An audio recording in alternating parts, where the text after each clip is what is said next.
மக்களே ஏங்க love marriage தான் ஏங்க எதுக்குறீங்க எல்லாருமே? நான் தெரியாம கேட்குறேன். இல்ல அரேஞ்ச் மேரேஜ் பண்ணி அவங்க டைவர்ஸ் ஆனா ஓகேவா உங்களுக்கு? இதே லவ் மேரேஜ் பண்ணதா உங்களுக்கு பெரிய குத்தமா? இதுல வேற கேஸ்ட் பாக்குறீங்க, ரிலீஜன் பாக்குறீங்க, ஸ்டேட்டஸ் பாக்குறீங்க. இதெல்லாம் நாங்க லவ் பண்ணி எங்களையே அறியாம நாங்க லவ் பண்ணி அவங்க கிட்ட வந்து சொன்னா நீங்க என்ன பண்றீங்க? சேர்த்துக்க மாட்டீங்க. இது மூணுத்தையும் பாக்குறீங்க. உங்களை இது மூணுத்தையும் பாக்குறதுல எப்படி நாங்க புரிய வைக்க முடியும்? அதனால ஓடி போய் கல்யாணம் பண்ணிக்கிறோம். நீங்க என்ன பண்ணீங்க? ஓடி போய் கல்யாணம் பண்ணிட்டு அவங்க எங்க போயிடுவான்? ஊரை விட்டு வெளில எடுக்க போறான். திரும்பி உங்ககிட்ட வந்து நிக்க போறான் அப்பா அம்மான்னு சொல்லிட்டு. அவனுக்கு பாசம் இருக்க அவன் வந்து நிக்கிறான். நீங்க என்ன பண்றீங்க? நீங்க ஒத்துக்காததுக்கு ஒரு மெயின் ரீசன் என்ன தெரியுமா? உன் சுத்தி இருக்கிறவன், உன் சொந்தக்காரன், உன் கூட பிறந்தவன் தான்.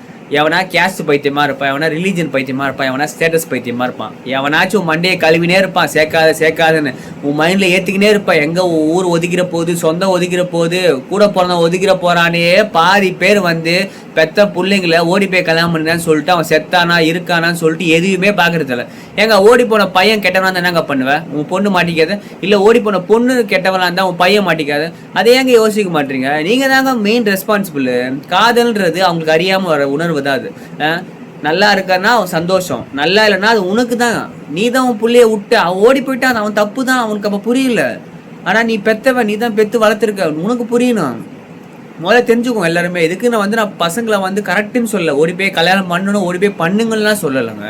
சந்தர்ப்ப சூழ்நிலை இன்னாருக்கு இன்னான்னு எழுத வச்சுன்னா அது யாராலையும் மாற்ற முடியாதுங்க, எவனாலையும் மாற்ற முடியாது. இந்த வீடியோ பிடிச்சினா மறக்காம என்னை ஃபாலோ பண்ணுங்க.